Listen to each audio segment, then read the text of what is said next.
सब तो पहला कलगीधर पातशाह धन धन साहब श्री गुरु गोबिंद सिंह साहब महाराज जी का बख्शिया होया फतेह का नारा बुलंद करो सारे। आखो जी वाहिगुरु जी का खालसा वाहिगुरु जी की फतेह। गुरु सवारे खालसा जीओ, जदों तो इस संसार की उत्पत्ति हुई उदों तो संसार विच दो चीज़ां चलदियां आ रही हैं, जिवें दिन है ते रात है, अनेरा है ते उजाला है। इस तरह संसार विच नेकी है बदी है। गुरु घर विच भगती अते शक्ति, शास्त्र अते शस्त्र, ये दो चीज़ों को महानता दी गई है। जगत गुरु बाबा धन धन साहिब श्री गुरु नानक देव साहिब महाराज, जिन्हां सतगुरां दा 550 साला इस साल विच आपां ने 12 नवंबर को मनावना है। गुरु नानक देव साहिब महाराज जिन्हां बारे भाई गुरदास जी ने लिखिया, कल तारन गुरु नानक आया। धन श्री गुरु नानक देव साहिब महाराज जी ने ननकाने साहब की धरती के आगमन तो बाद सुल्तानपुर के धरती तो महाराज जी ने संसार नूं तारन वास्ते, लुकाई नूं तारन वास्ते 4 उदासियां कीतियां। गुरु नानक देव साहब महाराज जी ने बचपन तो ही जनेब का खंडन किया, पांदे नूं आप उपदेश दिता मौलवियां नूं, क्योंकि गुरु नानक देव साहिब महाराज जिहड़े सच ते चलण वाले सन, ते गुरु नानक देव साहिब महाराज जी दे कोल शस्त्र केड़ा सी। भाई गुरदास जी ने लिखिया, आसा हथ किताब कछ, कहंदे हन आसा तो भाव सोटा। डांग गुरु नानक देव साहिब महाराज जिस वेले मक्के मदीने की यात्रा ते गए, उत्ते दे लोकां नूं तारन वास्ते गए, महाराज दे हथ विच एक सोटा सी। साध संगत जी, कलगीधर पातशाह ने जिवें शस्त्र अते शास्त्र, भगती अते शक्ति एक थां ते संत सिपाही बनाया अपने खालसे नूं। गुरु नानक देव साहिब महाराज जी तो ओदी आरंभता हो चुकी सी। गुरु नानक देव साहिब महाराज जी तो बाद गुरु अंगद देव साहिब महाराज, जिस वेले हुमायूं आया महाराज जी दे कोल खडूर साहब दे धरती ते, ओदे वल वेख्या भी नहीं। महाराज बच्चियां नाल मौज विच बैठे हुए सन, तलवार ते हथ पा लिया उन्हें, फकीर ए मेरे वल इन्हां ने वेख्या नहीं। महाराज ने जदों ओदे वल वेख्या ते उन्होंने कहा, जिते शस्त्र कढ़ना सी उत्तों ते भज आया, इत्ते संता फकीरां ते शस्त्र कढ़ रहा। वेखो साध संगत जी केड़ी ताकत सी। फिर 5वें पातशाह धन श्री गुरु अर्जन देव साहिब महाराज, जिन्हां दी शहीदी हुई। 6वें पातशाह धन श्री गुरु हरगोबिंद साहिब महाराज, मीरी पीरी दे मालक, दल भंजन गुरु सूरमा बड़ जोधा बहु परोपकारी। शस्त्रां ने सतगुरु 6वें पातशाह महाराज जी ने 2 शस्त्र धारण किए, मीरी अते पीरी दे। अकाल तख्त की सिरजना की जो दिल्ली के तख्त तो उच्चा सी। सतगुरु पातशाह ने ऐलान कर दिता, जे साड़ी खुशी किसी ने लैनी हो तो सोना घोड़ा ते सोना शस्त्र भेंट करो। ओदे ते महाराज बड़े प्रसन्न होंदे सन। शास्त्र विद्या के नियम बनाए हरगोबिंद साहिब महाराज जी ने। जिस वेले सतगुरु पातशाह जी गुरसर महाराज जी की जंग हुई, रात को भाई राय जोध ने कहा, महाराज आपां रात को हल्ला कर दीए वैरियां ते। सतगुरु पातशाह ने कहा, नहीं खबरदार गुरसिखो, हथियारहीन तो अबला तो इस्त्री ते बुढ़े ते बचपन जड़ा बहुत छोटी उम्र का बच्चा, इन्हां ते कदे वार नहीं करना। महाराज ने यह नियम बन दिता, जिहदे कोल हथियार ना होवे, अबला इस्त्री होवे, ਬਾਲਕ ਹੋਵੇ ਬਿਰਧ ਹੋਵੇ ਇਹਨਾਂ ਤੇ ਕਦੇ ਹਮਲਾ ਨਹੀਂ ਕਰਨਾ ਚਾਹੀਦਾ। ਸਾਧ ਸੰਗਤ ਜੀ, ਸ਼ਸਤਰ ਫੜਨ ਦੇ ਸ਼ਸਤਰ ਰੱਖਣ ਦੇ ਕਈ ਨਿਯਮ ਹਨ। ਤਿੰਨ ਜਿਹੜੇ ਗੁਣ ਸ਼ਸਤਰਧਾਰੀ ਸੂਰਮੇ ਵਿੱਚ ਚਾਹੀਦੇ: ਧਰਮ, ਧੀਰਜ ਅਤੇ ਨਾਮ। ਕਲਗੀਧਰ ਪਾਤਸ਼ਾਹ ਨੇ ਵਿਕਿਆ ਨਾ ਧੀਰਜ ਧਾਮ ਬਣਾਏ ਤਨ, ਬਹੁਤ ਸੋ ਦੀਪਕ ਜਿਉ ਉਜਿਆਰਾ। ਗੁਰੂ ਨਾਨਕ ਦੇਵ ਸਾਹਿਬ ਮਹਾਰਾਜ ਜੀ ਦੀ ਬਾਣੀ ਹੈ। ਮਹਾਰਾਜ ਜੀ ਨੇ ਕਿਹਾ, ਕਮਰ ਕਟਾਰਾ ਬੰਕੜਾ ਬੰਕੇ ਕਾ ਸਵਾਰ, ਗਰਵ ਨ ਕੀਜੈ ਨਾਨਕਾ ਮਤ ਸਿਰ ਆਵੈ ਭਾਰ। ਗੁਰੂ ਨਾਨਕ ਦੇਵ ਸਾਹਿਬ ਮਹਾਰਾਜ ਕਹਿੰਦੇ, ਹੈ ਬੰਕੇ ਨੌਜਵਾਨ, ਸੋਹਣੇ ਘੋੜੇ ਤੇ ਸਵਾਰ, ਤੇਰੇ ਕਮਰ ਤੇ ਕਟਾਰ ਹੈ, ਪਰ ਇੰਨਾ ਧਿਆਨ ਰੱਖੀ ਅਹੰਕਾਰ ਨਾ ਕਰ ਬੈਠੀ। ਸਾਧ ਸੰਗਤ ਦੀ ਸ਼ਸਤਰ ਜਿਹੜਾ ਹੈ ਨਾ, ਉਸ ਬਾਰੇ ਸਤਿਗੁਰੂ ਪਾਤਸ਼ਾਹ ਕਲਗੀਧਰ ਪਾਤਸ਼ਾਹ ਜੀ ਦੇ ਆਪਣੇ ਬਚਨ ਹਨ। ਹਸ ਕਿਰਪਾਨ ਖੰਡੋ ਖੜਗ ਤਬਕ ਤਬਰ ਅਰ ਤੀਰ, ਜਿਤੇ ਸ਼ਸਤਰ ਨਾਮੰ ਨਮਸਕਾਰ ਤਾਮੰ। ਧੰਨ ਧੰਨ ਸਾਹਿਬ ਸ੍ਰੀ ਗੁਰੂ ਗੋਬਿੰਦ ਸਿੰਘ ਸਾਹਿਬ ਮਹਾਰਾਜ, ਜਿਨ੍ਹਾਂ ਦੇ ਪਾਵਨ ਅਸਥਾਨ ਤੇ ਆਪਾਂ ਬੈਠੇ ਹਾਂ। ਗੁਰੂ ਸਵਾਰੇ ਖਾਲਸਾ ਜੀਓ, ਇਹ ਦਸ਼ਹਰੇ ਦਾ ਜਿਹੜਾ ਪੁਰਬ ਹੈ, ਸਨਾਤਨ ਜਿਹੜੇ ਮਤ ਵਾਲੇ ਰਾਮਚੰਦਰ ਜੀ ਨਾਲ ਜੋੜਦੇ ਹਨ। ਜਿਸ ਵੇਲੇ ਰਾਵਣ ਤੇ ਜਿੱਤ ਪ੍ਰਾਪਤ ਕਰਕੇ ਰਾਮਚੰਦਰ ਜੀ ਵਾਪਸ ਆਏ ਸਨ, ਉਸ ਦਿਨ ਤੋਂ ਇਹ ਦਸ਼ਹਰੇ ਦਾ ਤਿਉਹਾਰ ਜਿਹੜਾ ਮਨਾਇਆ ਜਾਣ ਲੱਗ ਪਿਆ। ਉਹ ਸਨਾਤਨ ਲੋਕ ਕਹਿੰਦੇ ਰਾਸ ਲੀਲਾ ਕਰਦੇ ਰਾਵਣ ਦਾ ਪੁਤਲਾ ਸਾੜਿਆ ਜਾਂਦਾ। ਪਰ ਗੁਰੂ ਘਰ ਵਿੱਚ ਧੰਨ ਧੰਨ ਸਾਹਿਬ ਸ੍ਰੀ ਗੁਰੂ ਗੋਬਿੰਦ ਸਿੰਘ ਸਾਹਿਬ ਮਹਾਰਾਜ, ਕਵੀ ਰਾਜ ਕਵੀ ਭਾਈ ਸੰਤੋਖ ਸਿੰਘ ਜੀ, ਜਿਨ੍ਹਾਂ ਨੇ ਸੂਰਜ ਪ੍ਰਕਾਸ਼ ਗ੍ਰੰਥ ਲਿਖਿਆ, ਉਹਨਾਂ ਨੇ ਚੌਥੀ ਰੁੱਤ ਵਿੱਚ ਲਿਖਿਆ, ਕਲਗੀਧਰ ਪਾਤਸ਼ਾਹ ਨੇ ਸਭ ਤੋਂ ਪਹਿਲਾ ਦਸ਼ਹਰਾ ਦਾ ਪੁਰਬ ਅਨੰਦਪੁਰ ਦੇ ਧਰਤੀ ਤੇ ਮਨਾਇਆ। ਉਹਨਾਂ ਨੇ ਲਿਖਿਆ ਕਿ ਇੱਕ ਦਿਨ ਮਾਰਵਾੜ ਦੇਸ਼ ਦੇ ਸ਼ਿਕਲੀਕਾਰ ਅਨੰਦਪੁਰ ਸਾਹਿਬ ਦੇ ਧਰਤੀ ਤੇ ਆਏ ਸਨ। ਉਸ ਵੇਲੇ ਕਲਗੀਧਰ ਪਾਤਸ਼ਾਹ ਨੇ ਸ਼੍ਰੀ ਪ੍ਰਭ ਬਿਕਸ ਕਹਿਓ, ਸ਼ਸਤਰ ਨਿਕਾਸੋ ਸਾਰੇ। ਜਿੰਨੇ ਆਪਣੇ ਖਜ਼ਾਨੇ ਵਿੱਚ ਸ਼ਸਤਰ ਹੈ ਨਾ, ਸਾਰੇ ਬਾਹਰ ਕੱਢਣਾ ਕਰੋ। ਮਹਾਰਾਜ ਜੀ ਨੇ ਉਹ ਸ਼ਸਤਰ ਬਾਹਰ ਕਢਵਾ ਕੇ ਆਖਿਆ, ਮੈਲ ਨਿਵਰਤ ਮਰਵਾੜੀਏ ਸਾਰੇ। ਜਿਹੜੇ ਮਾਰਵਾੜ ਤੋਂ ਆਏ ਸਿਕਲੀਕਰ ਸਿੰਘ ਹਨ, ਇਹ ਸ਼ਸਤਰਾਂ ਨੂੰ ਮਾਂਜਣ ਦਾ ਭਾਵ ਇਹਦੀ ਸਫਾਈ ਕਰਨ ਦਾ ਕੰਮ ਕਰਨਗੇ। ਮਹਾਰਾਜ ਦੇ ਹੁਕਮ ਅਨੁਸਾਰ ਉਹਨਾਂ ਨੂੰ ਸ਼ਸਤਰ ਦੇ ਦਿੱਤੇ ਗਏ ਸਫਾਈ ਵਾਸਤੇ। ਜਿਸ ਵੇਲੇ ਉਹ ਸ਼ਸਤਰ ਸਾਫ਼ ਕਰਨ ਲੱਗੇ, ਸਫਾਈ ਕਰਨ ਲੱਗੇ, ਆਪਣੇ ਪੈਰਾਂ ਦੇ ਥੱਲੇ ਦਬ ਕੇ ਸ਼ਸਤਰ ਨੂੰ, ਕਿਉਂਕਿ ਉਹਦੀ ਪਕੜ ਮਜ਼ਬੂਤ ਚਾਹੀਦੀ, ਤਾਂ ਹੀ ਉਹ ਸ਼ਸਤਰ ਚੰਗੀ ਤਰ੍ਹਾਂ ਸਾਫ਼ ਹੁੰਦਾ। ਸਿਕਲੀਕਰ ਸਿੰਘ ਭਾਈ ਤੇਗਾ ਸਿੰਘ ਜੀ ਸਾਹਮਣੇ ਬੈਠੇ, ਇਹਨਾਂ ਨੂੰ ਪਤਾ ਹੈ ਸ਼ਸਤਰ ਕਿਵੇਂ ਸਾਫ਼ ਕਰੀਦੇ। ਤੇ ਉਹ ਸਿੰਘ ਜਿਹੜੇ ਹਨ ਪੈਰਾਂ ਦੇ ਥੱਲੇ ਦਬ ਕੇ ਸ਼ਸਤਰ ਸਾਫ਼ ਕਰਨ ਲੱਗੇ। ਤੇ ਮਹਾਰਾਜ ਨੇ ਉਹਨਾਂ ਨੂੰ ਕਿਹਾ, ਭਾਈ ਤੁਸੀਂ ਤੇ ਸ਼ਸਤਰਾਂ ਦੀ ਬੇਅਦਬੀ ਕਰ ਰਹੇ ਹੋ, ਆਪਣੇ ਪੈਰ ਲਗਾ ਰਹੇ ਹੋ। ਮਹਾਰਾਜ ਇਹਨਾਂ ਕਹਿ ਕੇ ਉਹਨਾਂ ਨੂੰ ਅੱਗੇ ਚਲੇ ਗਏ ਜੀ। ਸ਼ਿਕਾਰ ਖੇਡ ਕੇ ਸ਼ਾਮ ਨੂੰ ਆਏ। ਇੱਕ ਸਿੰਘ ਨੇ ਆ ਕੇ ਮਹਾਰਾਜ ਨੂੰ ਕਿਹਾ, ਮਹਾਰਾਜ ਉਹ ਜਿਹੜੇ ਮਾਰਵਾੜ ਦੇ ਸਿਕਲੀਕਰ ਸਿੰਘ ਆਏ ਹੋਏ ਸਨ, ਸਾਰੇ ਸ਼ਸਤਰ ਉਹਨਾਂ ਨੇ ਆਪਣੇ ਸਿਰ ਤੇ ਰੱਖ ਕੇ ਮੌਜ ਨਾਲ ਬੈਠੇ ਹੋਏ, ਕੋਈ ਸੇਵਾ ਨਹੀਂ ਕਰ ਰਿਹਾ।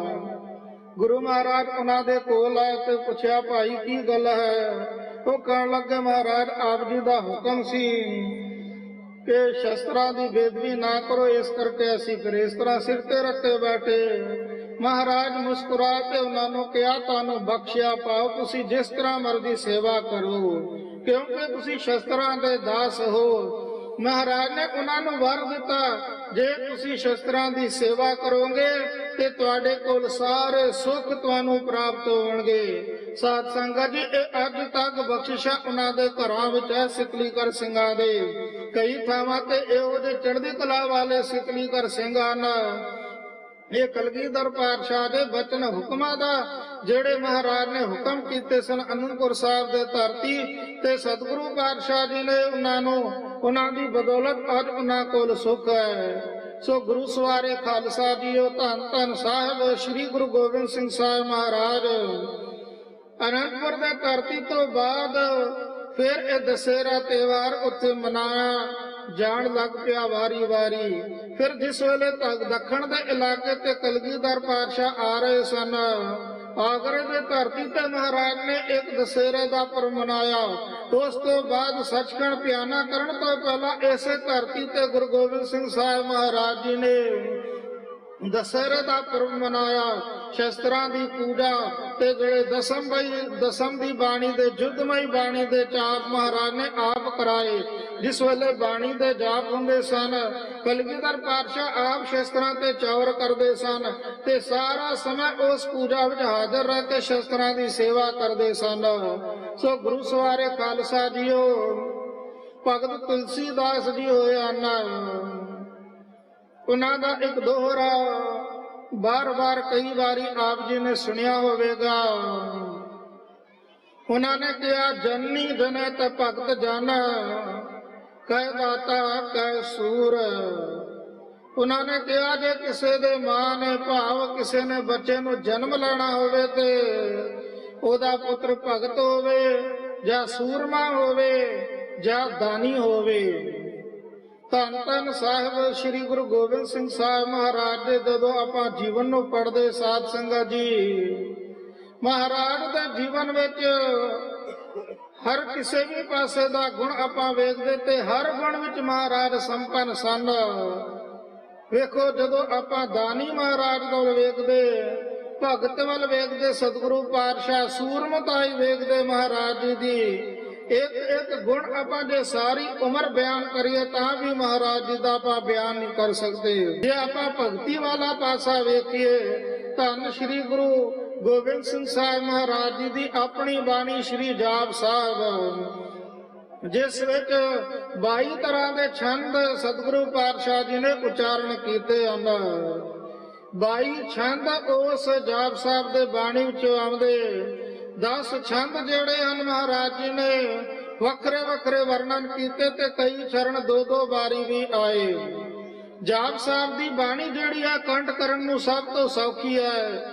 ਕਈ ਵਾਰੀ ਕਹਿੰਦੇ ਗੁਰੂ ਪਿਆਰੇ ਜੀ ਬੜੀ ਔਖੀ ਨਹੀਂ। ਸਾਧ ਸੰਗਤ ਜੀ ਵੇਖੋ, ਆਪਾਂ ਜਦੋਂ ਆਰੰਭ ਕਰਦੇ ਹਾਂ, ਨਮਸਤਵੰ ਅਕਾਲੇ, ਨਮਸਤਵੰ ਕਿਰਪਾਲੇ, ਫਿਰ ਨਮਸਤੰ ਅਰੂਪੇ, ਨਮਸਤੰ ਅਨੂਪੇ, ਬਸ ਅੱਧਾ ਤਾਂ ਉਹੀ ਪਹਿਲੇ ਵਾਲੀ ਪੰਕਤੀ ਹੁੰਦੀ, ਨਮਸਤੰ ਨਮਸਤੰ ਨਮਸਤੰ। ਕਿਉਂਕਿ 3 ਸ਼ਬਦ ਮਹਾਰਾਜ ਜੀ ਨੇ ਉਸ ਪਰਮਾਤਮਾ ਦੇ ਸਤਿਕਾਰ ਵਜੋਂ ਉਹਨੂੰ ਬਾਰ-ਬਾਰ ਨਮਸਕਾਰ ਕਰਕੇ ਕਿਹਾ ਮਹਾਰਾਜ ਜੀ ਨੇ। ਇੱਕ ਤੇ ਨਮਸਤਵੰ ਆਉਂਦਾ ਮਹਾਰਾਜ ਦੇ ਬਾਣੀ ਵਿੱਚ, ਫਿਰ ਆਉਂਦਾ ਨਮਸਤੰ, ਨਮਸਤਸਤ, ਫਿਰ ਨਮੋ। ਕਈ ਇਹੋ ਜਿਹੇ ਸ਼ਬਦ ਆਉਂਦੇ ਜਿਸ ਵਿੱਚ ਪਰਮਾਤਮਾ ਦੀ ਉਸਤਤੀ। ਜਾਪ ਸਾਹਿਬ ਉਹ ਬਾਣੀ ਦਾ ਨਾਮ ਹੈ।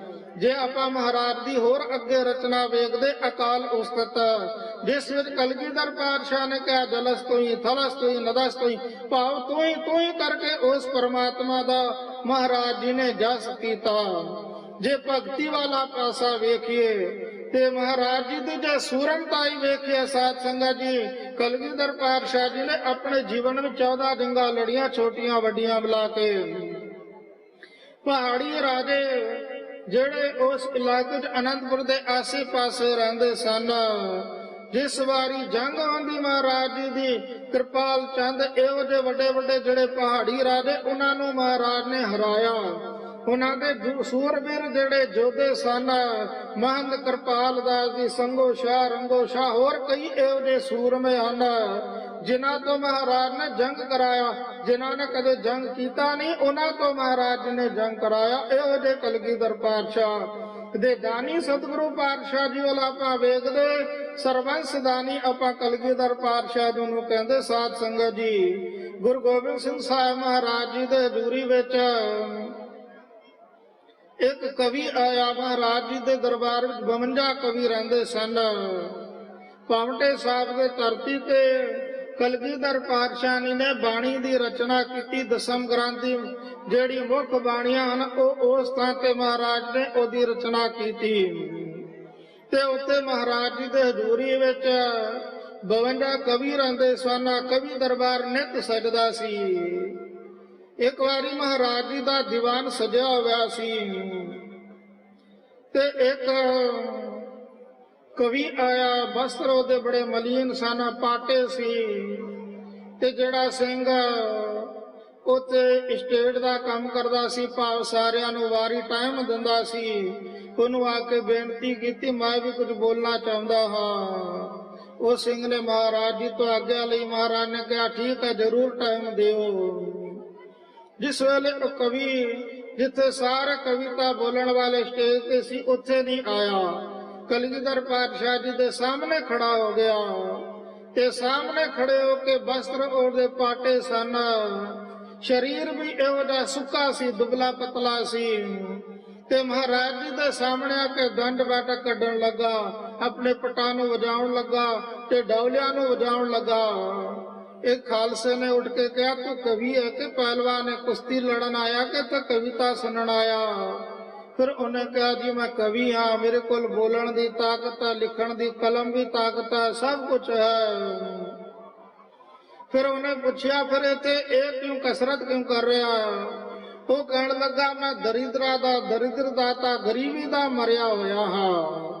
अज कलगीधर पातशाह जी के दरबार से आया, मैं उस दलिद्री नू गरीबी नू अज ललकार रहा कि अज कलगीधर पातशाह के दरबार ते आया। गुरु गोबिंद सिंह साहब महाराज इहो जे दानी है ना, एक तीर मारनगे ते दरिद्र भज जावेगा, गरीबी सारी भज जावेगी। साध संगत जी इहो जे दानी हैं गुरु गोबिंद सिंह साहब महाराज।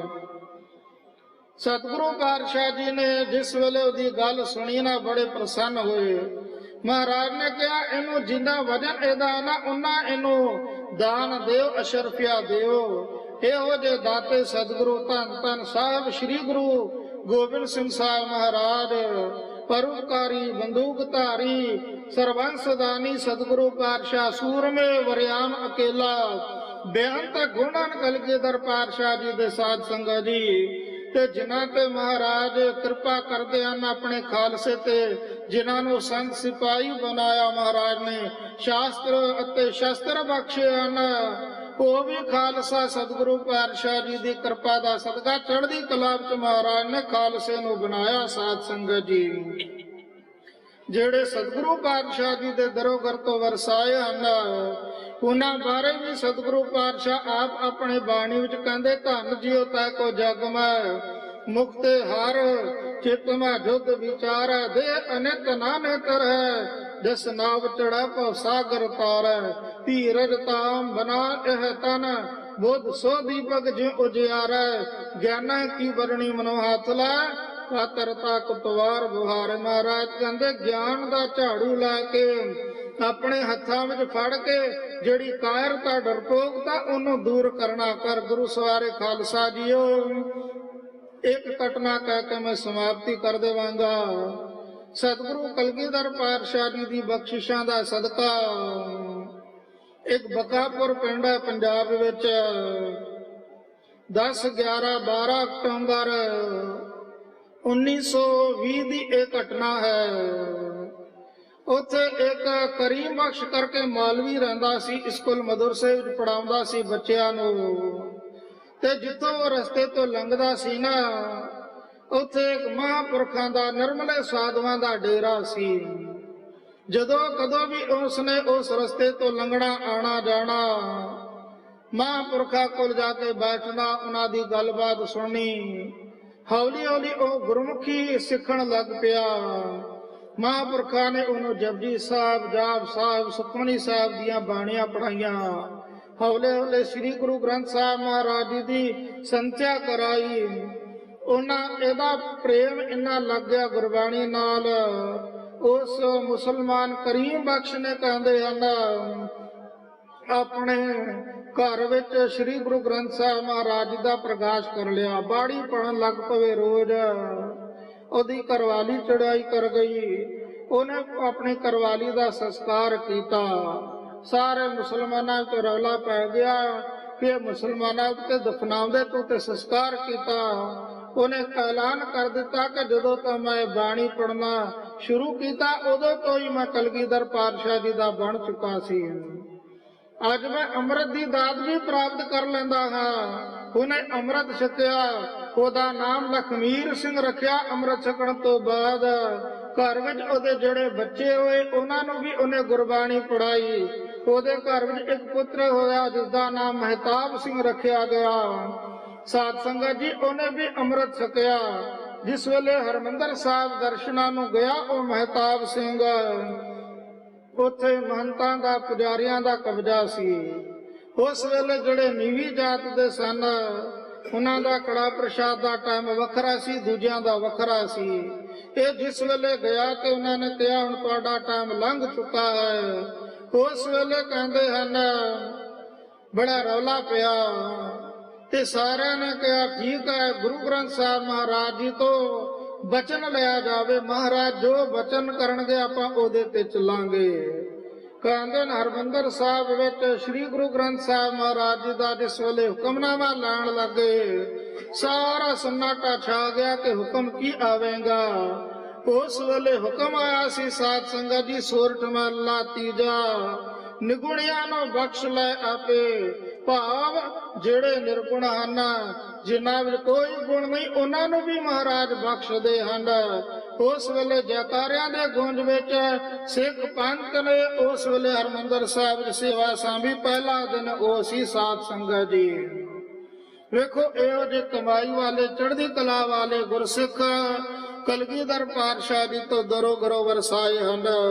ਸੋ ਗੁਰੂ ਸਵਾਰੇ ਖਾਲਸਾ ਜੀਓ, ਆਪਾਂ ਸਾਹਿਬਾਂ ਦੇ ਦਰ ਤੇ ਸਾਲਾਨਾ ਸਮਾਗਮ ਦਸਹਿਰੇ ਦੇ ਗੁਰਪੁਰਬ ਤੇ ਹਾਜ਼ਰੀਆਂ ਭਰ ਰਹੇ ਹਾਂ। ਮਹਾਂਪੁਰਖ ਸੱਚਖੰਡ ਵਾਸੀ ਸੰਤ ਬਾਬਾ ਜੋਗਿੰਦਰ ਸਿੰਘ ਜੀ ਮੋਨੀ ਸਾਹਿਬ, ਤਿਨਾਂ ਦੇ ਯਾਦ ਵਿੱਚ ਗੁਰਮੁਖ ਪਰਿਵਾਰਾਂ ਵੱਲੋਂ ਇਹ ਸੋਹਣਾ ਉਦਮ ਉਪਰਾਲਾ ਕੀਤਾ ਜਾ ਰਿਹਾ ਹੈ। ਸਤਿਗੁਰੂ ਪਾਤਸ਼ਾਹ ਕਿਰਪਾ ਕਰਨ, ਹੋਰ ਚੜ੍ਹਦੀ ਕਲਾ ਬਖਸ਼ਣ।